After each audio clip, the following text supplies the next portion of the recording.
Bom dia a todos e a todas. Sou Débora, sou coordenadora e fundadora do movimento Mães de Maio.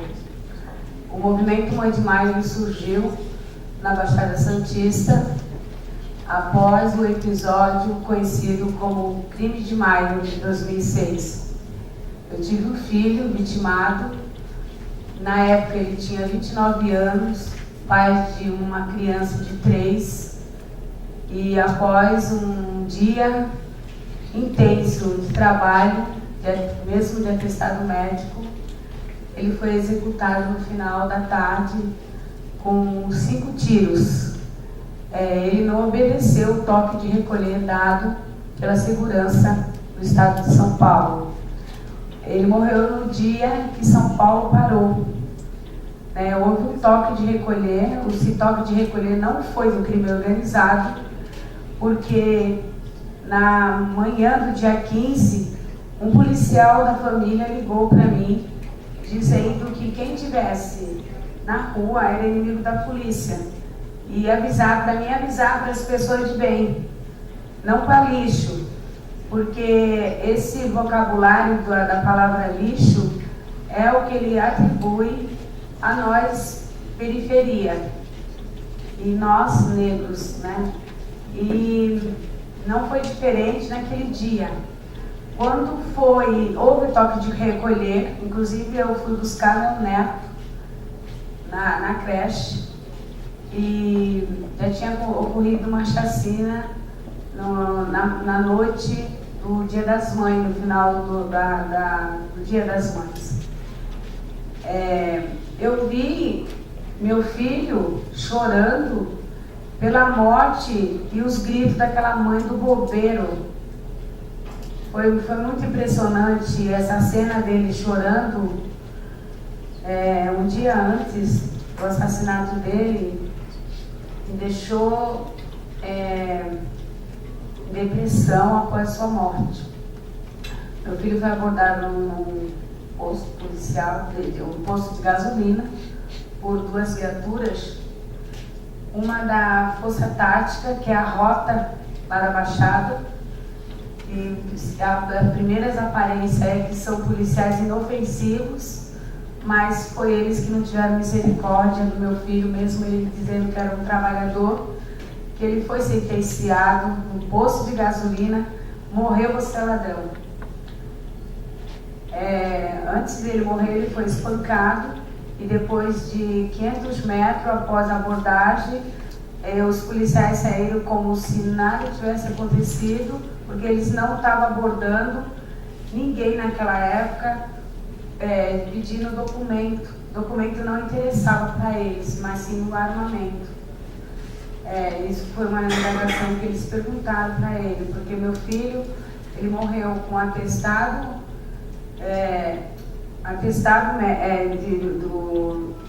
o atestado de médico, a funcional no bolso e com o olerite do mês, que o ponto-socorro me entregou, tudo ensanguentado. Meu filho morreu de capacete. Quem matou meu filho sabia quem estava matando. Ele veio através dessa abordagem, porque meu filho, ele parou no posto para buscar gasolina, porque a moto dele acabou a gasolina. E mais perplexo eu fiquei, depois de 10 dias que meu filho foi assassinado. Eu cheguei no pátio para retirar a moto dele, eu encontrei uma substância branca dentro do tanque da moto, e era açúcar. Eu provei, ninguém mais provou, mas eu provei na frente de policiais do pátio, perguntei de que se tratava. Ele falou logo que não tinha acontecido no pátio, mas sim no distrito. E eu perguntei como que essa moto foi parar lá no pátio, como que ela foi trazida. Eles falaram que foi do guincho. Então, imediatamente eu indaguei ele, falando que jamais um açúcar foi jogado no distrito e ser numa moto trazida através de um guincho. O açúcar jamais ia ficar no centro do tanque da moto, porque o açúcar, a gente bate, a gente dona de casa sabe que o açúcar acaba derramando. E dali para cá, eu perguntei qual foi a intenção daquilo, que significava aquele açúcar. Ele falou perca total não ligue a moto que vai cair o açúcar passando por carburador e vai dar pane. Mesmo depois que eu lavei o tanque da moto, o condutor ainda sofreu uma pane elétrica e quase foi parar debaixo do ônibus porque a moto falhou. Então aquele açúcar era, como eu era responsável pelo meu filho, eu era responsável em tirar aquela moto, foi uma tentativa de homicídio também contra a minha vida, né? Porque até então é o policial, mesmo da família, ele com certeza ele falou para o batalhão que tinha avisado para nós familiares, ele nunca imaginava que 8h30 da manhã ele avisava, e quando foi 11h30 da noite meu filho foi executado, vindo buscar a moxilina para o dente, né? Então foi várias maquiação que fizeram, não retirando também a câmera de monitoramento para mim saber. Foi uma das principais causas que eu achava que era o primeiro, uma ponta do iceberg, era a cópia da câmera de monitoramento, a qual a Polícia Civil passou 1 mês e 18 dias para recolher, só recolheu depois que eu fui no seccional, e o seccional obrigou, mas mesmo assim o seccional praticamente, creio eu, que já sabia que a fita tinha apagado, porque é fita comercial. De lá para cá, com uma peregrinação, fui no promotor, Otávio Gonzaga Borba, e foi eu que pedi as investigações. Não houve mais investigações a não ser as 5 linhas de investigação que eu achava que a gente conseguia chegar na autoria dos policiais que mataram meu filho. Porque eu tinha certeza que foi policiais que mataram meu filho, porque quem estava na rua, só estava na rua porque escutou o secretário de Justiça do Estado de São Paulo, como comandante-geral da Polícia Militar, dizendo que estava tudo normal e que as mães poderiam mandar os filhos para o colégio e a população ficava à vontade porque em São Paulo estava guardado, e o secretário municipal disse a mesma coisa, que Santos estava guardado, afirmou no jornal local às 7h da noite, e eu acredito que até ele mesmo ouviu isso, e por isso que ele saiu de casa e acabou sendo assassinado, né? Como ele e vários outros, né? Inclusive a grávida. No dia 15 foi o dia que mais matou. A Secretaria de Segurança, ela deu uma estatística de 493 homicídios. Logo assim que veio essa estatística, nós mentimos, falando que como uma estatística, mas vocês têm certeza que vocês estão falando a verdade? Eu falei, vocês estão mentindo, porque não tinham contabilizado a gravidez da Ana Paula. A Ana Paula foi uma mãe que foi executada no dia 15, com cesárea marcada para o dia 16. Ela tinha um filho já prestes a nascer e não computaram o neném dela que estava dentro da barriga.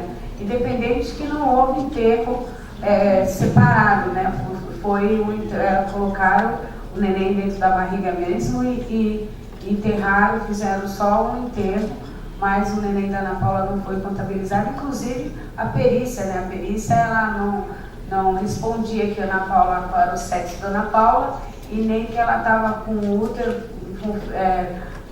fertilizado com 9 meses de gravidez, só falava que o útero dela estava fértil. Daí para lá nós fomos para todas as portas, batemos em todas as portas, e inclusive as investigações.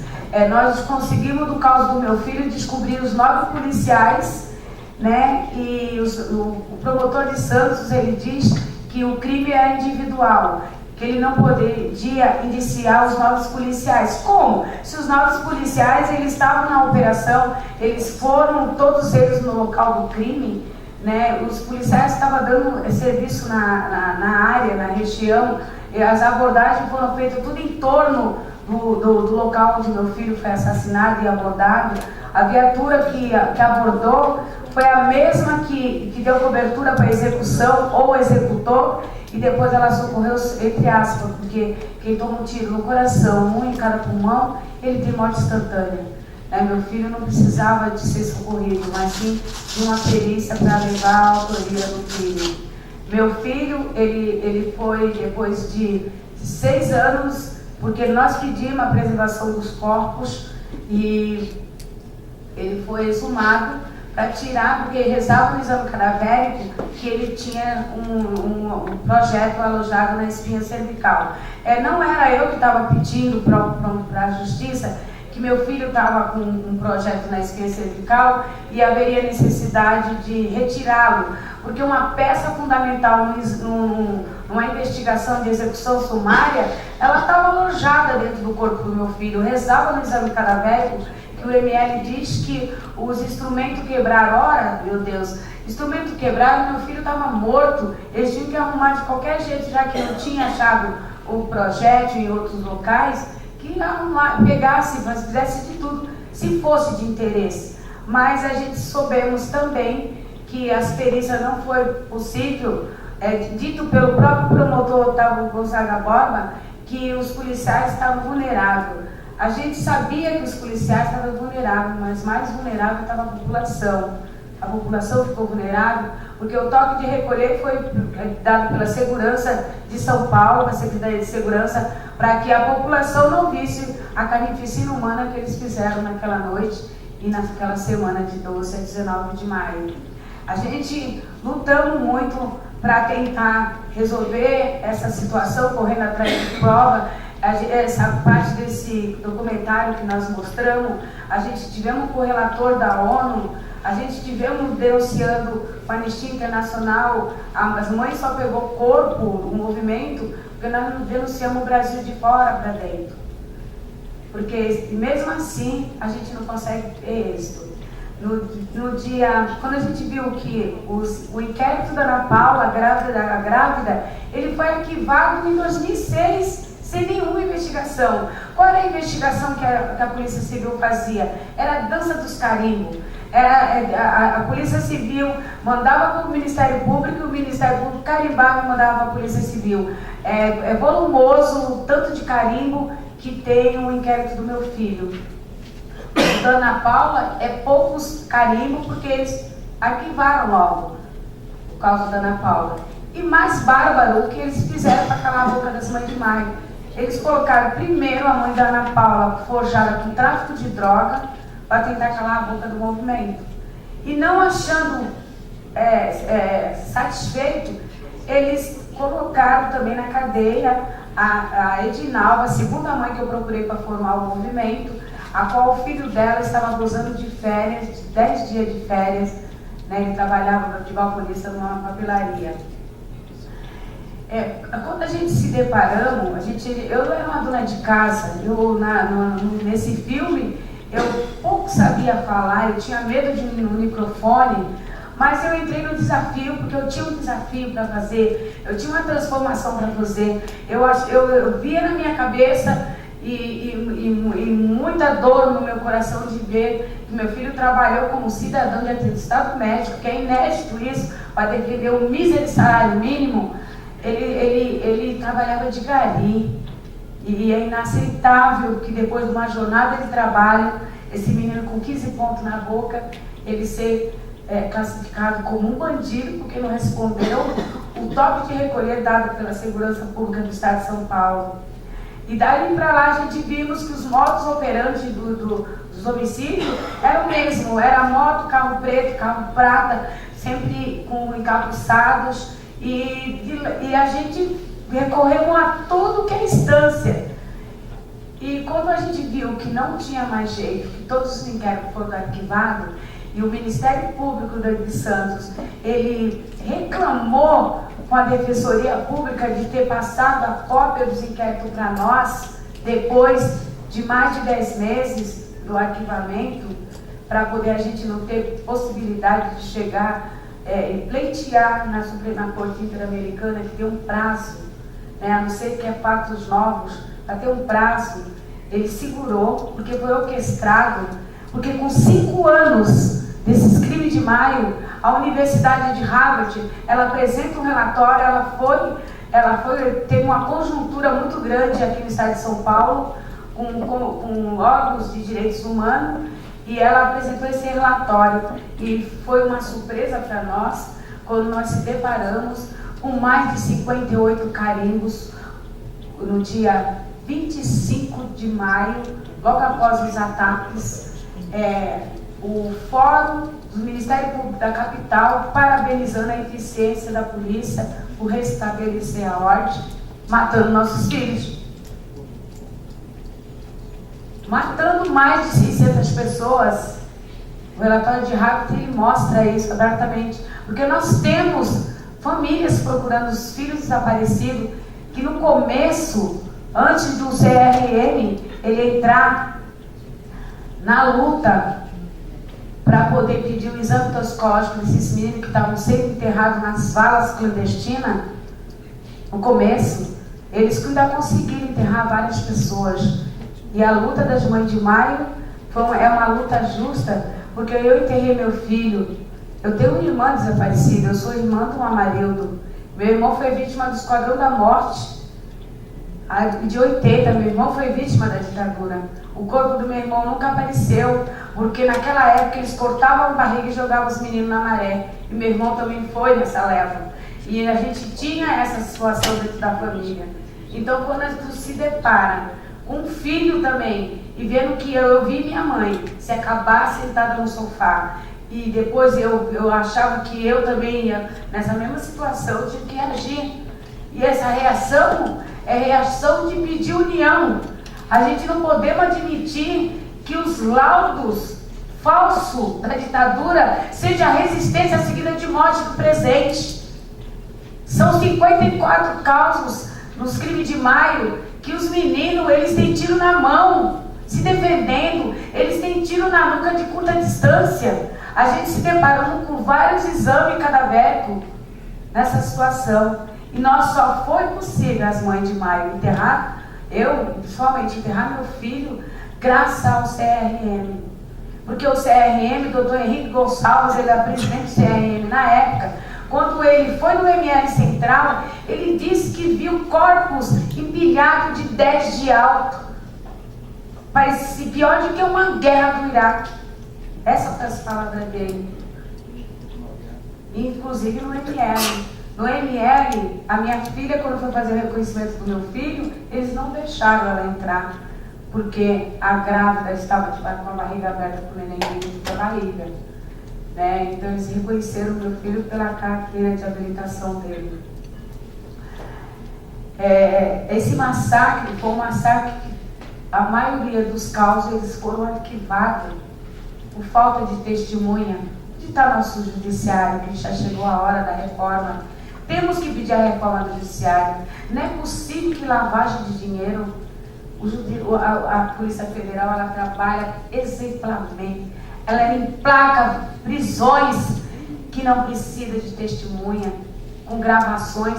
Por que não se trabalha no judiciário quando é um crime contra a vida, que é o bem maior do ser humano?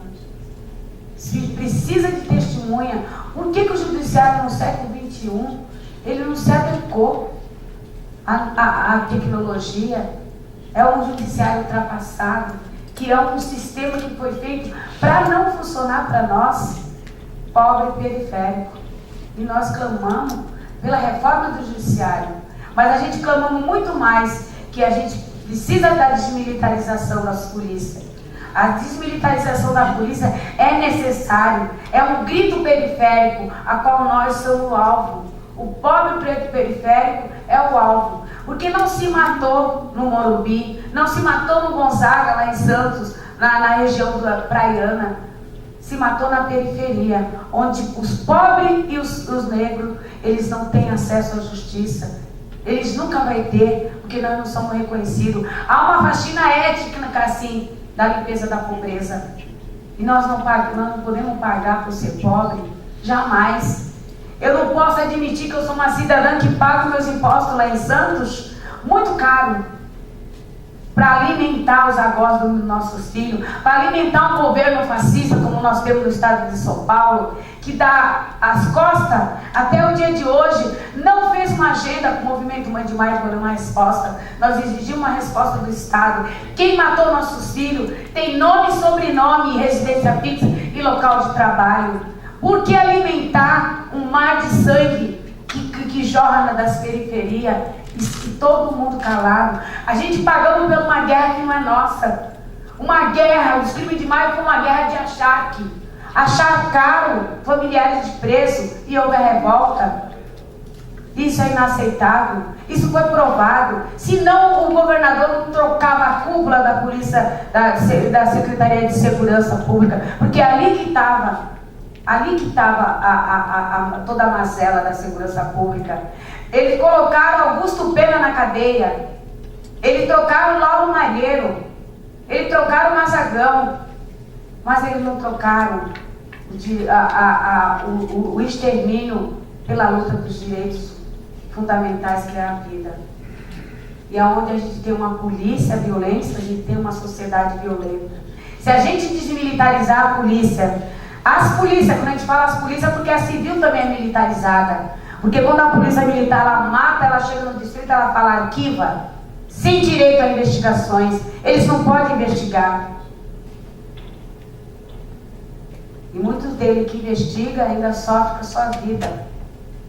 Ainda sofrem pressão. E a gente tem que pedir a desmilitarização, principalmente da política e do judiciário, que é a coberta. Porque quando a gente tem o Ministério Público que não faz a lição de casa, o Ministério Público tem por obrigação de cuidar muito bem da polícia. E isso ele não faz. Simplesmente eu perguntei para o desembargador do Estado de São Paulo num debate, aonde está o erro? Que não chega às autorias. Menos de 8% dos homicídios no Brasil não é investigado. Onde que está o erro? O erro, ele disse que é na base. Eu perguntei para ele onde é que é essa base. Que eu até pensei que a base eram os familiares que não levavam a testemunha. Mas a base é a polícia judiciária. Muito mal aparelhada, a gente reconhece isso. Mas a gente não podemos pagar por esse fato. Jamais. E quando foi em abril de 2010, a gente protocolando o pedido de federalização. A gente já sabia que o Estado não tinha mais o que fazer. O promotor pedia fatos novos. Nem o projeto retirado da espinha cervical do meu filho não era fatos novos. Para quem não consegue ver, porque a pior justiça é aquela que vem e não quer enxergar. Essa que é a injustiça para nós. E não teve resposta durante 5 anos. Nós, quando a gente viu com 4 anos que a gente não recebia a resposta, nós escrevemos uma carta para o presidente Dilma. E nessa carta tinha 15 itens de necessidade popular, de poder popular.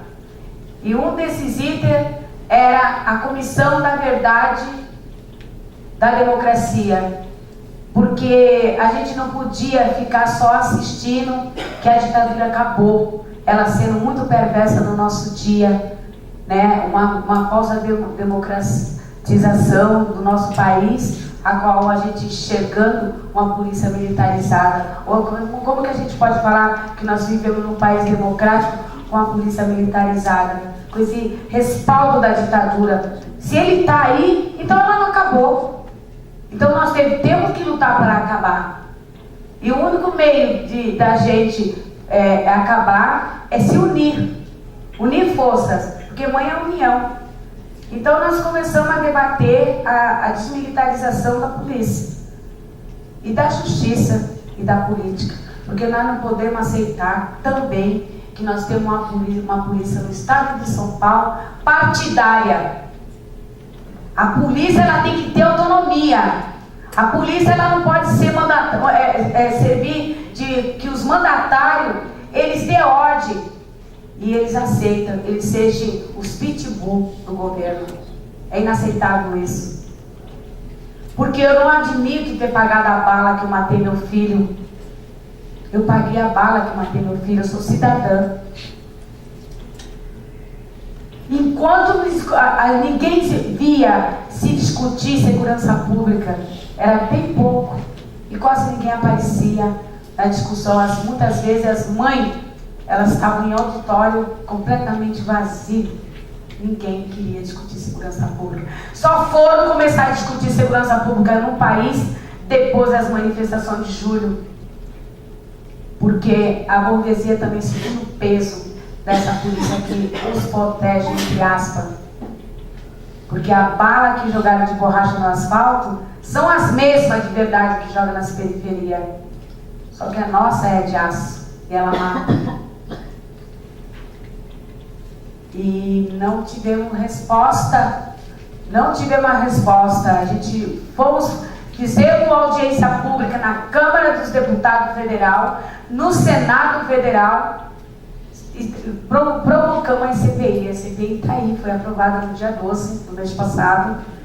As mães elas vão depor na CPI e com certeza a gente vai pedir que o governador do estado de São Paulo, já que ele recusa a tocar no assunto dos crimes de Maio, que não deveria, porque desde quando ele renova a matança como os ataques do PCC e as mães transformam esse nome como crime de Maio, e ele começa a falar que é crime de Maio, ele sanciona a lei do dia 12 de maio como Dia das Mães de Maio, ele também sanciona a lei que de 12 a 19 de maio é o Dia das Vítimas de Violência do Estado.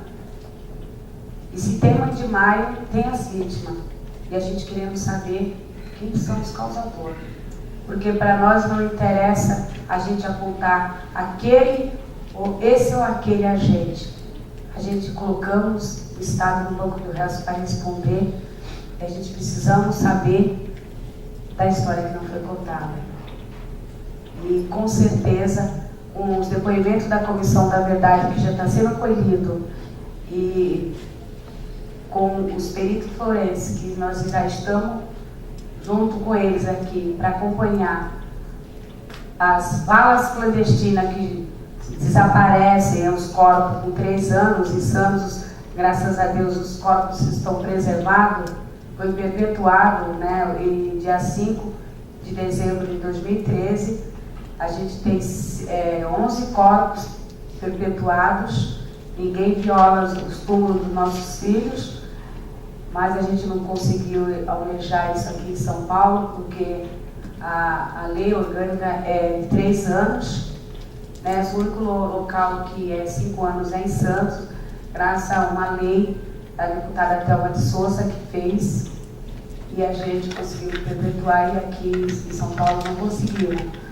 Mas eu acredito, eu ainda acredito numa reviravolta da justiça, com essa transferência de incompetência do Estado, por mais promessa que foi feita agora na audiência pública de uma comissão dos direitos fundamentais do Ministério Público Federal, do Conselho, que teve agora em abril, junto com várias autoridades do Estado de São Paulo. A Procuradoria-Geral da República, ela vem a federalizar esse crime para poder a gente barrar as metralhadoras na periferia. Muito obrigada. Obrigado, senhor.